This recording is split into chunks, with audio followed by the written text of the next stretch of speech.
இந்த தீபிகா பண்ண வேலையினால தீபன் அவங்க கன்னத்துல பலார்ன்னு ஒரு அறை குடுத்தாங்க. நம்ம எல்லாருமே எதிர்பார்த்தபடி அந்த ஒரு சம்பவம் நடந்திருந்தது. இத நீங்க எவ்வளோ பேர் பார்த்து என்ஜாய் பண்ணீங்க அப்படின்னு சொல்லி, இந்த வீடியோவுக்கு லைக் பண்ணி உங்களோட கருத்துக்கள தெரியப்படுத்துங்க. தொடர்ந்து ரசிகளுமே அதத்தான் கேட்டுட்டு இருந்தாங்க. தீபிகா கன்னம் பழுக்கணும் அப்படிங்கிற மாரி தான் சொன்னாங்க. ஸோ தீபன் மூலமா அது நடந்திருக்குது அப்படிங்கிறப்ப பார்க்கறதுக்கே ரொம்ப ரொம்ப சந்தோஷமா தான் இருக்குது. ஆனாலுமே இந்த தீபிகா அடங்குவாங்களா? நிச்சயமா இல்ல.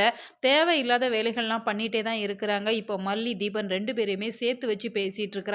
இப்ப தீபன் ஹாஸ்பிட்டல் வந்திருக்கிறாங்க. அவங்க கிட்ட பொறுமையா கேட்டிருந்திருக்கலாம். "உனக்கு எப்படி தெரியும்?" அப்படிங்கிற மாரி கேட்டிருந்தாங்க அப்படின்னா, தீபனுமே நடந்த விஷயத்த சொல்லியிருப்பாங்க. ஆனா மல்லி தான் சொன்னாங்க அப்படிங்கிற மாரி தாம் தூம்னு குதிக்கிறாங்க. அதனால மல்லிக்கு கால் பண்ணி சொல்லக்கூடாத ஒரு வார்த்தைய சொல்றாங்க. "உனக்கு தான் வீட்ல விஜய்ன்னு ஒரு புருஷன் வச்சிருக்கல்ல. அப்புறம் ஏன் என் புருஷன்கிட்ட பேசுற?" அப்படிங்கிற மாரி கேட்கிறப்ப, இப்ப தீபனுக்கு பயங்கரமா கோவம் வந்துருது. அதனால கன்னத்திலே அடிச்சிடுறாங்க. "நீ எதுக்கு என்ன அடிச்ச?" அப்படிங்கிற மாரி கேட்கிறப்ப, "என் கிளையண்ட் கிட்ட நீ தேவையில்லாம ஏன் இப்படியெல்லாம் பேசிட்டு இருக்கிற?" அப்படிங்கிற மாரி சொல்றப்ப, "உனக்கு உன்னோட கிளையண்ட் தான் முக்கியமா?" அப்படிங்கிற மாரி அவங்க 2 பேருக்குள்ளயுமே ஆர்க்யூ வந்துட்டே தான் இருக்குது. இந்த சூழ்நிலையில தீபனுமே எவ்வளவோ அவங்க தரப்பு நியாயத்த எடுத்து சொல்ல ட்ரை பண்றாங்க. ஆனா தீபிகா ரொம்பவே அடமன்ட்டா இருக்கிறாங்க.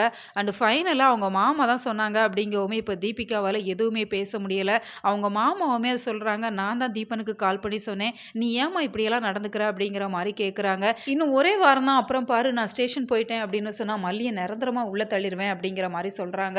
அப்பதான் மல்லி ரொம்ப நல்லவங்க அப்படிங்கிற மாரி தீபன் சொல்றப்ப, "அது எப்படி தீபன் இந்த மல்லி உன்னையும் மயக்கிட்டாளா?" அப்படிங்கிற மாரி திரும்ப திரும்ப 2 பேரையுமே கனெக்ட் பண்ணி பேசுறாங்க அப்படிங்கிறதால, தீபனால எதுவுமே பேச முடியல. இப்ப மல்லிக்கு கால் பண்ணி மன்னிப்பு கேட்குறாங்க.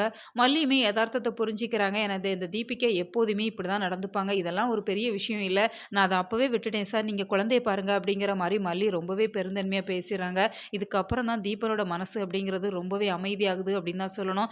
இப்ப ஐஸ்வர்யா இந்த சூழ்நிலையில இருக்கிறப்ப தன்னோட குழந்தைக்கு இப்படி ஆயிடுச்சே அப்படிங்கிற மாரி அவங்க கொஞ்சம் கூட ஃபீல் பண்ற மாரி தெரியல. தொடர்ந்து மல்லிய டார்கெட் பண்ணி திரும்ப திரும்ப பிரச்சனைகள கொண்டு வந்துட்டே தான் இருக்கிறாங்க. ஸோ இதெல்லாம் எப்பதான் முடிவுக்கு வரும் அப்படிங்கிறத இனி வரக்கூடிய நாட்கள் பார்த்து தான் தெரிஞ்சுக்க முடியும். சுடரோட கேஸ்ல இருந்து மல்லி வெளியில வந்தாலுமே இந்த தினேஷோட கேஸ வச்சு நிச்சயமா பிரச்சனைகள கொண்டு வரத்தான் போறாங்க.